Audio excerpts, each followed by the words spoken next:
Yeah, so with one of the F1 triple header in 2018, I can't remember which races it was. I think it was France, Britain, and Austria, possibly. I'm not sure. I can't remember. But I know someone who was traveling to all of these races, and I think Le Mans was around that time as well.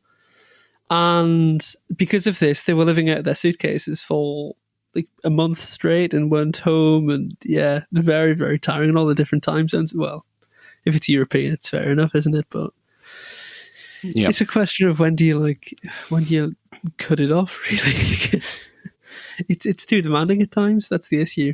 Too demanding. Yeah, it is. Yeah. Yes, it is. It's the human impact must be massive. It's just there's going to be a point where the teams surely must say, nah, no more. I mean, you'd like to think so, but it's I don't know. And then you've got Liberty Media turning around. I think it was last year, and they were saying, "Oh yeah, well, we could go up to 25 races if additional races had value to the calendar. Well, like the Russian Grand Prix, that brings value. God, have you seen the Russian Grand Prix? No, exactly. I've put it on. I don't think I've ever seen one. I'm not going to lie. I've never made it past like lap 6. Been asleep. Yeah. Like, is it basically Paul Ricard again? Oh, God. The French Grand Prix last year. I can't even remember it. What a snooze. Neither. It was all you remember is those painted lines. Exactly. Summarize Paul Ricard in 3 words. Red, white, and blue. Great. Yeah. That's it. Mm-hmm. That's literally Paul Ricard. It's not even a good circuit. No. Just stick some gravel on it, maybe, but nah. Put a sprinkler. Yeah, get the sprinklers out, make Bernie happy. Get Bernie redesign it, yeah. Yeah, bring Bernie in, he'll stick the sprinklers in, we'll get some gravel traps and some more sausage curbs and I don't know, give it a banked corner, that'd be exciting. This is it. We should be in charge of the whole redesign of Paul Ricard. Let's just level it. Just totally demolish it. I mean, some of these tracks that are done by these famous designers, just, I mean, it's the same tricks over and over again, and the cars are too fast for those now. Yeah, exactly. It's the cars are too fast, too aerodynamic.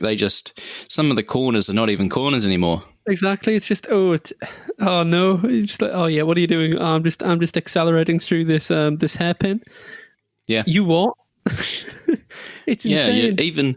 Even in Formula E now, you're like they'll go around the circuit and they're like, 13 corners, blah blah blah, and you're like, that's like 5 corners, mate. Exactly. My favourite one for that is Santiago, where turn 8 is the constant radius one. Oh yeah, that is turn 8 right there. Is it? Because it's flat. It's just it's a long kink.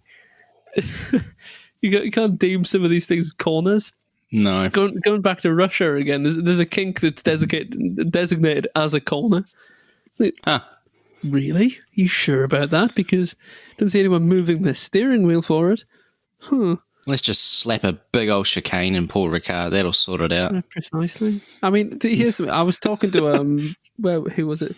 I was talking to Arthur Leclerc recently, and and what was it? We were talking about his incoming I think he's doing Euro F3 or the equivalent of Euro F3 now. And I'm like, oh, where's the first race? And he goes, it's Paul Ricard. That was an awful accent. That was horrible. He goes, it's Paul Ricard. Paul Ricard. Wow. Paul Ricard. And I went, oh, that good circuit. I just realised what I just said. And I'm like, no, it's appalling. Just, no, it's rubbish. And he's like, oui. No, he wasn't. And I'm like, the thing is with Paul Ricard, it's too wide. I mean, some tracks are too narrow, we'll probably see with this with a Dutch Grand Prix this year. I mean, it's very, very tight and twisty. A lot of F1 drivers have said, not looking forward to trying to overtake there. And then you got tracks like Paul Ricard. They're so flaming wide, you can't do anything with them. And I mean, well, the track layout helps, doesn't it? But no, it's getting me upset just thinking about it. We want more Singapore and more Silverstone. Precisely. Just some properly good tracks. I mean, Vietnam looks quite good. But the thing is, it's like people have run out of inspiration, even then looking at some of the circuits. I think it's Herman Tilke, or Tilke, or whatever you want to call him, Herman, Warboy Herman. And Herman's been designing these tracks, and the tracks that he's designed recently are like greatest hits compilations. The best of. I mean, look at Kota. What is it? Yeah. Blend of Silverstone, Turkey, and another. I think it's the Hockenheim. Which is, to be fair, Hockenheim's all right. Hockenheim is a good track. Yeah. And then what was the other one? It was for Vietnam. It's a blend of Monaco, Nürburgring. There was another track as well, Suzuka, and there was one more. It might be Turkey again. I'm not sure. I think Herman Tilke likes Turkey. Yeah, he must do. And not just for Christmas. Not just for Christmas. And not just for Christmas. What's Thanksgiving. They have turkey at Thanksgiving, don't they? That's the one, yeah. The Thanksgiving turkey. Yeah. Yes. To Herman Tilke is the Thanksgiving turkey.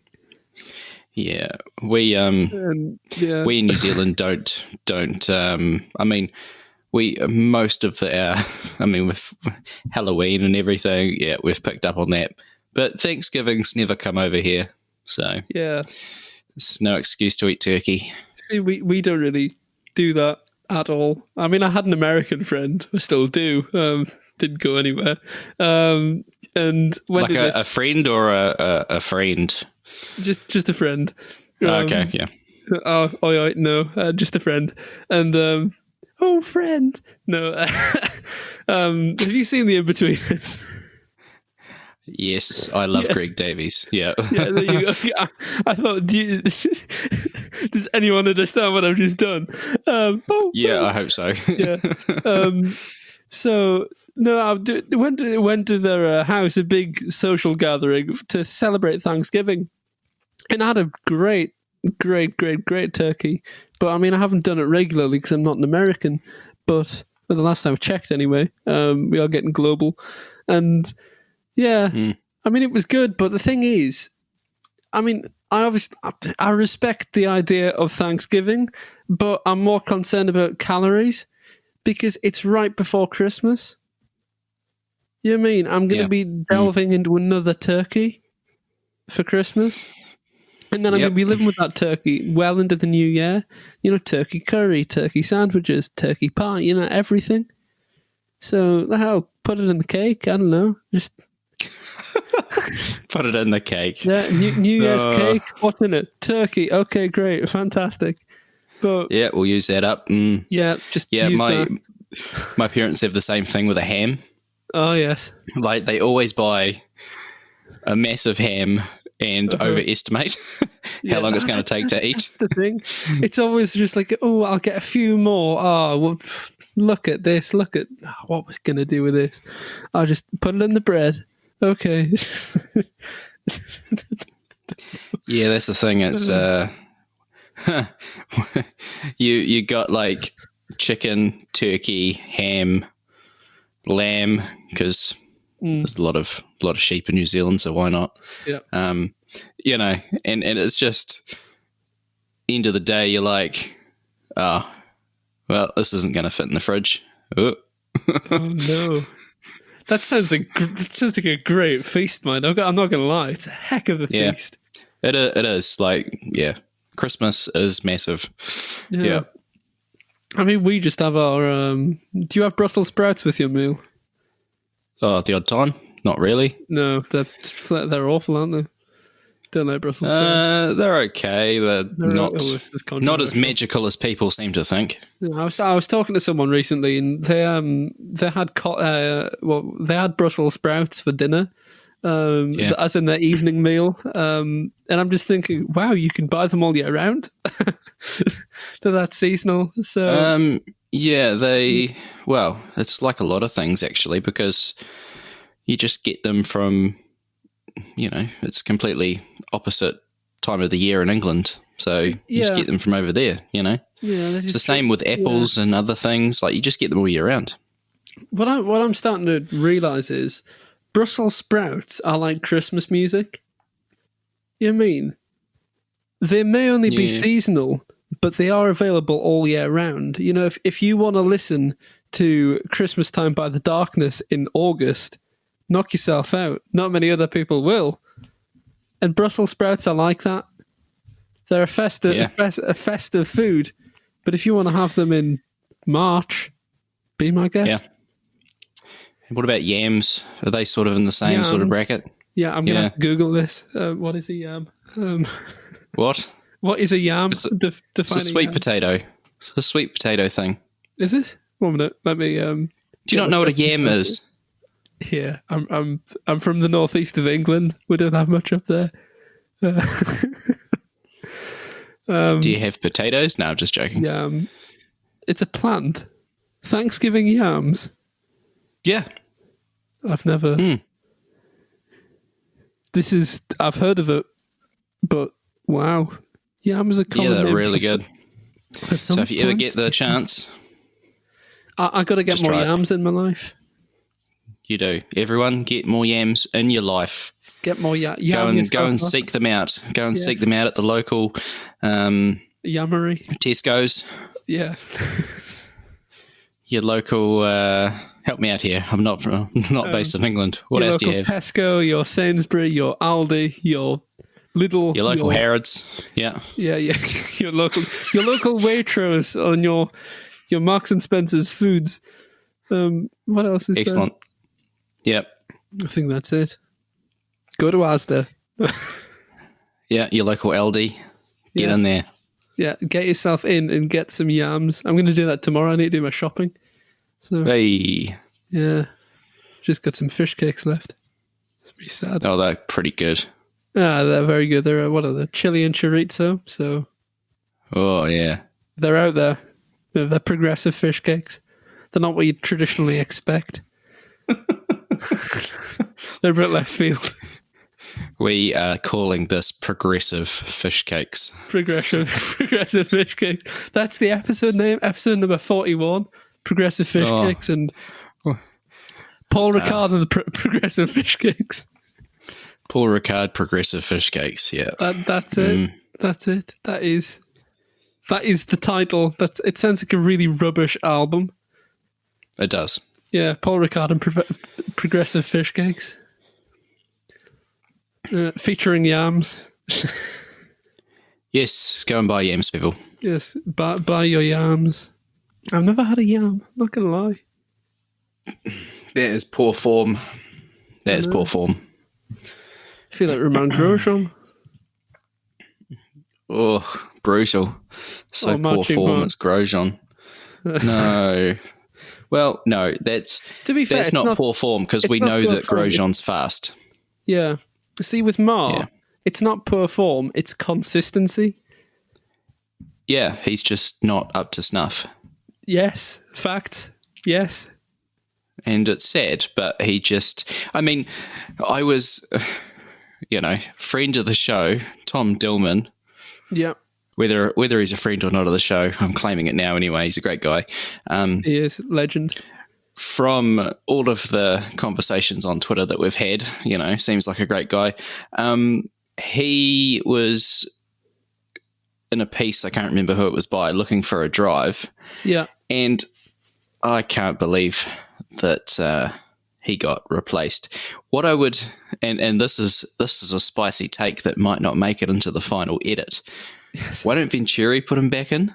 See, this is the thing, because Tom Dillman made his Formula E debut in season 3 with Venturi, he stood in for either Stefan Sarazan or Mauro Engel the first time round, but he did step in for both. And he only did a handful of races. And in season 4, he was flaming brilliant. I mean, the first time he drove the car was in Berlin. He almost got in the top 10. I mean, his driving was fantastic. And then in New York, he came 4th. And I know Susie Wolf. Susie Wolf, I think there was an interview after the season 4 New York E-Prix. And she was like, yeah, we definitely consider getting Tom in at some point. But we have our drivers for the foreseeable future. Yeah. And, I mean, regardless of who he drives for, Tom Dillman deserves a seat, quite honestly, because the one at Neo wasn't representative at all. And he had so much... The car was awful. Yeah, he's a very, very underrated driver, and he's a very talented driver. And I honestly don't know what he's racing in right now. I know he was testing for Trident in Formula 2. I saw Sergei Sorokin there as well. I was like, oh, standing in. Yeah. It's, I don't know what he's going to do, because Bicolors aren't in WEC anymore. He's not in Formula E anymore. Tom. Yeah, Tom, if you're listening, we will get you a seat somewhere. We know a esports team that needs. We do know an esports team. If you fancy something a bit different from the comfort of your own home. Well, yeah, it'd be a big signing, wouldn't it? Tom Dillman. Boosh. Oh, it would. I mean, when Max Orlando does one of those races, people are just. I mean, if Tom Dillman was like, you know what, why not? Then I'm sure that thousands of people would be like, oh, crikey, okay, well, we're going to tune into this, and I would tune into it, It'd be brilliant. Tom Dillman should start a YouTube channel. This is we should go to driver management next. Circuit designers and driver managers. Can you imagine Tom Dillman's YouTube channel? We can call it Tom Dillman Vlogs, Mid-Morning Matters with Tom Dillman, or something like that. It would be great. I'd watch that. You could get, or he could be a racing driver. Dill is a herb, so Dill. We could do something. Tom. Yeah. Dill. Yeah. And then special guest Dillbag, double dill. Yes, double dill. Double down on the double dill. Dill. Anyway. Yes. Yeah. And cooking with Tom Dillman and Dillbag Gill. Oh my God. There's too much Gill and Dill here. It's happening. Dillman and Gill and Dill. Mahindra need to sign him. That's the conclusion of this conversation. Yeah, well, I mean, their two drivers actually are doing very well, and unless Verline goes somewhere, I don't think it's going to happen. Yeah, unfortunately, I think you're right. Yeah, because both of those drivers, to get through the field, and precisely, they are really settled in that team, I feel like. They are. They're reliable. I don't think Verline will be going anywhere soon unless Mahindra's struggles continue, which they will. I love that you put that in there. Yeah, but where would he even go to think? As for D'Ambrosio, I can't see D'Ambrosio leaving unless he's pushed. And I don't think D'Ambrosio's. That's. I think D'Ambrosio wants that to be his team. Surely. Yeah. I think. I mean, the thing is, once you're in Mahindra, why would you even try to leave? Because fine well, like, even if they have a rough patch, Mahindra is a team that will bounce back. Yeah. And if they do struggle, they'll be good at the start of the next season, and at least you're in a car that can win races at the start of the season. That's the thing, it's pointless. D'Ambrosio going, oh, I'm sick to death. I'm gonna leave. Where are you gonna go? Neo. What? Audi? Well, I mean, they haven't been. Yeah. This is the thing with Daniel Abt. He hasn't been great this year, is he? No, I feel for the lad because he seems like such a nice guy, and Romy pre-cancelled. Oh no, Mahindra, a new statement. Oh, yeah, that is. It doesn't. Yeah, yeah, we'll talk about that in a minute. But yes, Apt is unlucky. And absolutely unlucky. It sort of feels like he's resigned to the fact that it might be his last season. You sort of see the body language, and obviously there was a crash in Mexico, but yeah, it just, nothing is coming together for that lad right now. And I mean, Muller probably not going to get the drive on current form. That's the thing. Hartley probably not going to get Gianni's drive on current form. So, I mean, it is open for some new people, and maybe Tom to come in. You never know. I thought, hey, Mauro Engel, do you think he could be back as well? Engel. I'd love to see Mauro Engel somewhere. The thing is, he's a Mercedes back driver, isn't he? Stick him back in at Venturi. Well, that's the thing. That gap is continuing to grow. We talked about it in a few podcasts that, you don't really want Mortara to get too many more points because it's starting to look really bad. That's the thing. It's tricky. And, yeah. See, the thing is, there's a lot of drivers that deserve to be in Formula E but aren't. Well, Nick Cassidy. Yeah, precisely. Nick Cassidy. What a lap from that man. Oh, God. He's new lap record, so... And the thing is, Nick Cassidy is a driver who should be doing more. He just hasn't been given the chance yet. Like, to win Super Formula is such a hard championship. It is such a hard... And Super GT. Not this season, but last season. And they're both... The circuits in Japan are really tricky. You've got Sugo, Autopolis, Fuji, Suzuka, Okayama. They're hard tracks. And... You're racing against the majority of the field is Japanese. These are the guys who've been racing on these tracks since they were like toddling around. I don't know, and they know these tracks at the back of their hand. So to come into this championship and win it, it says a lot. It says a lot. And bearing in mind, Stoffel Van Dorn couldn't win it. Gasly didn't win it. Cassidy did. Gasly could have won it. I think the races were cancelled. There was a tsunami or something that sort of screwed him. Yeah, I remember. Yeah, the final race was cancelled. Yeah, so we'll say that he should have maybe. Yeah, could have. But yeah, didn't come. He could have. Wasn't given the opportunity to. Exactly. Yeah. There you go. Nick Cassidy is Pierre Gasly, or on level peggings too. Yeah, no, Nick Cassidy, I think they should really... I mean, Cassidy and Dillman, that'd be a great lineup. One of the teams just goes, you know what, screw it.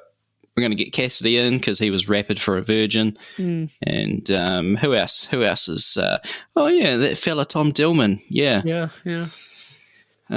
Also, I just got a message. Well, I didn't get a message. It's on Facebook. Jaguar Racing. Now is your chance to be Panasonic Jaguar Racing Team Director. So, I don't know what's happened to James Barkley.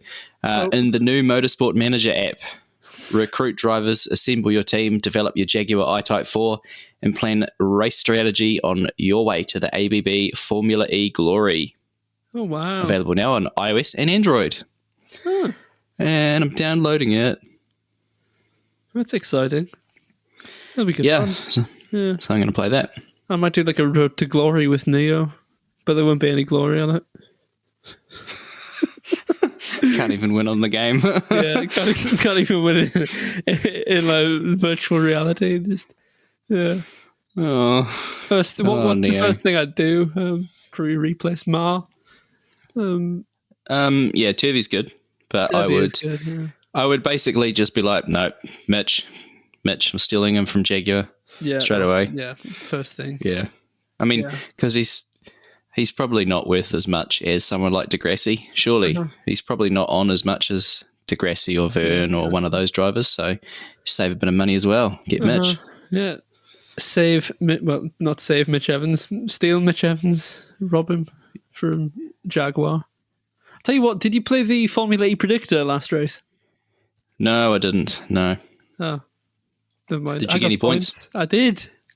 Oh, nice. Hey, I picked the correct winner, and that's it. Oh, good on you. You know, I remember saying, you know, I've put my prediction in. I think it's a good one. I didn't change it, but I tried to, and I didn't. But I had DaCosta for the win, which happened. I had Sam Bird for pole, which didn't happen. What else did I have? I had Sims for fastest lap, which didn't happen. Jani for attack mode and Mar to come last. So maybe I did get points for Mar. Did he come last? Probably. Did he finish? I think he must have. Yeah, I think he finished. Yeah. Yeah, he did. He probably last. I don't know what's going to happen there. Well, we've got 6 weeks for the teams to think about it. So, yeah. I mean, to be fair, maybe. I think all of the freight is getting held in Valencia, so we might see a race at the Ricard Tomo Circuit, huh? The first time. That'd be nice. Yeah, it'd be good on a permanent venue. It'd be different. Just an extra testing open to the public. You know, something like that would be awesome. Yeah, exactly. Just like, just another in-season test. Yeah, why not? Yeah, that'd be good. Just, you know, all teams. Yes. Yeah. Yeah. Give more people the shot to drive. Yeah. That's a good idea, actually. Yeah. Formula E, if you're listening, we've sorted your problem. Testing. Yeah, we are available for consultancy. Yes. We'll travel. No, I'm just joking. I won't travel at the moment, but no, I'm not. I'm grounded. No. Next year. Yes, Formula E. If you want consultancy for season 7 starts this year. For season 7.5, yeah, available. Mm-hmm. Yeah, you know, and that's track design, driver management, YouTube shows, James Barkley, the whole shebang. Yeah, maybe we could be your new. What was that YouTube show? Formula. The Formula E Voltage. Yeah, we could be the new Formula E Voltage. Yes. Season 2. Yeah. You know, you just need to buy me a studio. Yes, and we'll do the rest. It'll be great. We can be like the new Lawrence McKenna and Becky Evans. Sure, whatever they are. Yep. Yeah.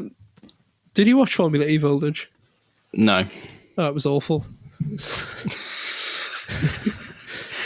Well, I'm glad I didn't bother then. Yeah, I watched all 3 or 4, and I was just thinking, nah.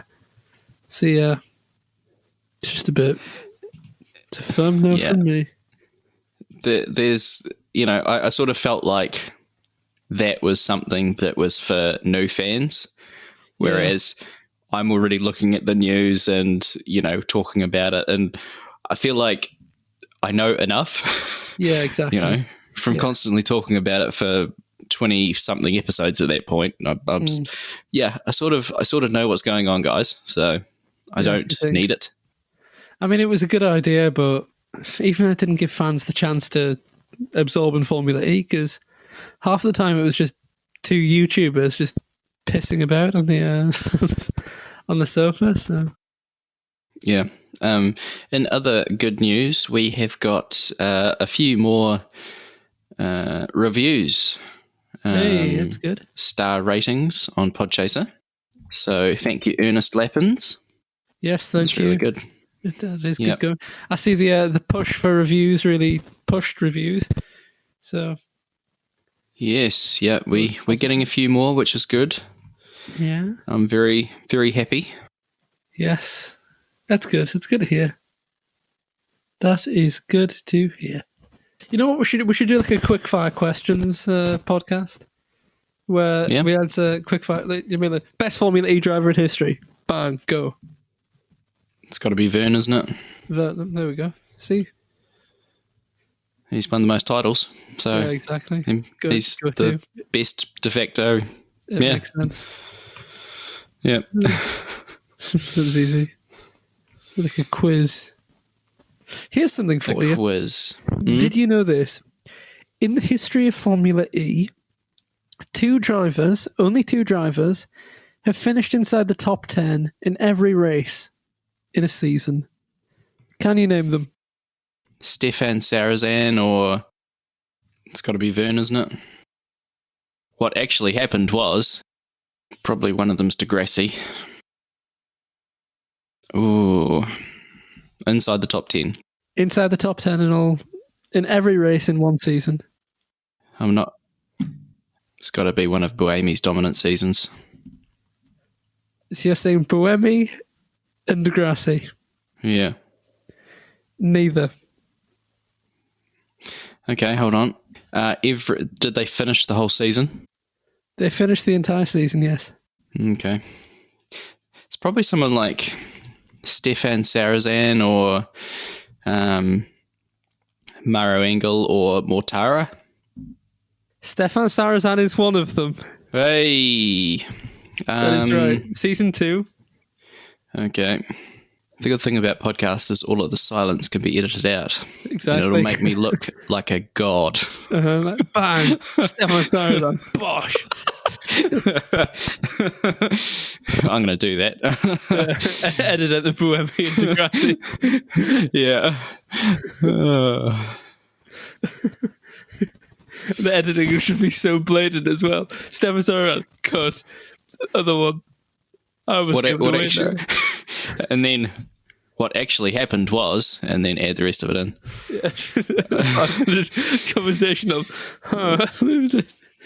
I'm going to go with. So it's not Mortara or Engel. No. No. Okay. Sarazan.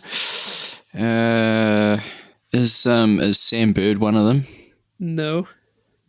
You're close now. You're quite close. Oh, Robin Frines. No. Oh, he's too unlucky for that. No. Not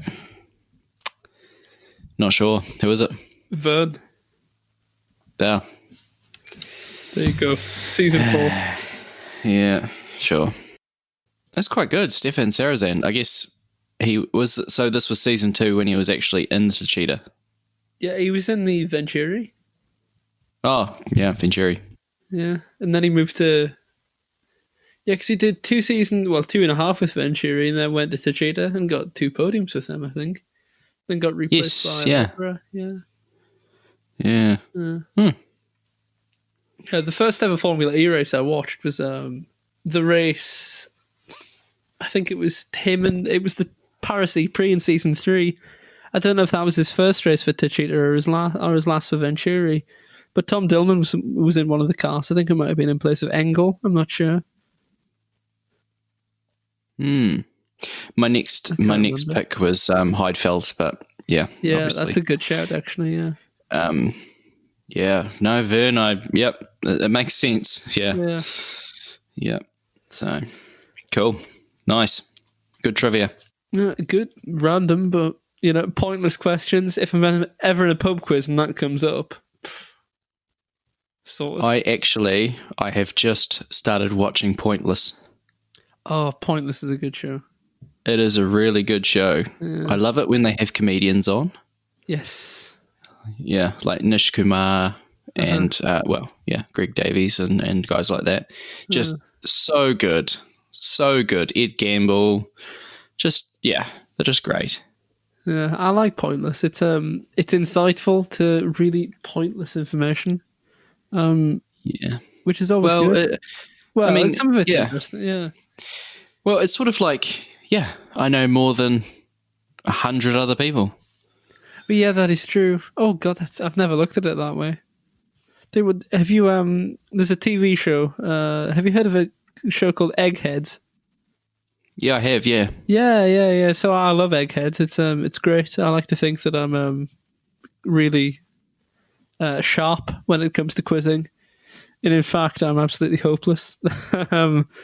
Because these Eggheads are great, and it's like film and literature and art and science, all round table of all the topics, and it's a good little challenge is that, trying to beat the eggheads, and, I have before. Same with University Challenge. If you get one right in University Challenge, you feel like, Einstein. Yeah. I'm not very good with a lot of film and stuff that's right older. Yeah. But there was a quiz. Where was it? It was a pub quiz when I was in Central Otago, and I just played with in a team with brother and sister-in-law, and my wife was there as well. And we would have done really well. We chose the wrong category to get double points in, and that sort of screwed us. Should have been geography, which it was one of the sort of overarching. You got this. It was a question that if you get it right after only the end of round one, then you get 10 points, and it just kept going down. And I thought about it, and it was talking about like stage shows, but the thing that tipped me off on it was that it was in a video game, and I was like, stage shows in a video game. Like, okay, because they said it was in Kingdom Hearts, and I thought, oh, this is like, has there been a Tarzan stage show or something? But the answer, and I got it after round 2, because they said it was in Kingdom Hearts, and it was a kid that never aged. And I was like, Peter Pan. Yeah. And I felt like I was the only one that got it by then. I was like, I feel so awesome right now. That's good. That's quite a good way to do a quiz, actually. We when I used to live in Oxford, we had a pub quiz every Wednesday, and we were hopeless at this flaming quiz. Our team name was Dale Winton's Avengers, who was a famous TV presenter in the UK. And absolute legend. And we would enter the same team every week. Well, there was 3 of us, and usually one of them. Adam, if you're listening, this is about you. Adam would never be able to make it, so it was me and my mate Michael. If you're listening, probably not. Shout out. And Dale Winton's Avengers, and we would turn up every week, and when it was without Adam, we'd change our name, so it was Dale Winton's Avengers -1, or Dale Winton's Avengers the Third, and then Dale Winton presented this show called Hole in the Wall. So it was Dale Winton's Avengers, Hole in the Wall, and this show's great if you haven't seen it. You jump through a hole in a wall, and if you fail, you fall into a swimming pool. It's great. Not on anymore though. And anyway, we're sat in this pub. And, Dale Winton's Avengers, Hole in the Wall. And then we're sat there, and then this American guy comes up to us. He goes, "Hey guys, how are you today?" That was awful. If you're in America, sorry. That was pretty accurate. How are you today? And we're like, "Good, thank you. How are you?" He goes, "I'm great. Yeah, amazing. Yeah. Can I join your quiz team?" Knock yourself out, mate. Come along. And he sits down and goes, "What are your guys' names?" I'm like, "Oh, I'm Chris. This is Michael." Like, "What's yours?" He goes, "Oh, my name's Adam." I'm like, "Oh, great. This is fantastic. Dale Winton's Avengers, Hole in the Wall, plugged by Adam. Brilliant." And Adam comes along, and we're doing this quiz, and we're doing all these answers. Oh, great. Bang, bang, bang. It's going very, very well. And it gets to the point of the results. And in last place, we have such and such. In 9th, such and such. In 8th, such and such. And we get to the top 5. 5th place gets announced. It's not us. 4th place gets announced. It's not us. And we're thinking, oh my God, we're on the podium. This is great. We've never done so well. Oh. Yeah. 3rd, not us. 2nd, not us. Oh. And then it was a joint first thing, so we were tied on points, and it was a tiebreaker, so there was no 2nd place, sadly. And we had a question about the BBC, and we both put exactly the same date in June, apart from and we bloody lost, and we won a bottle of wine instead. But we got a podium, runners up. That's pretty good though. It was good. Drank that, and while watching the final episode of Game of Thrones, to douse the disappointment. Well, that episode was pretty disappointing, so yeah, fair call. Yeah. Entire thing, never mind. Yeah. Yeah. Sad times. It was very upsetting. Yeah. Still a nice bottle of wine. Good. Excellent. Went down a treat that did at 1 o'clock in the morning. So. Oh. I was gonna say, were you day drinking or something? Day drinking? Oh God, no. Risky game. No, all in one. Go to bed. Sleep it off. Right. Smart man. Good. Well, this has been a very informal episode of Regen. Yeah. I'm sure that this will come out as just an interesting side release at some point. Thank you for listening. Goodbye. Goodbye.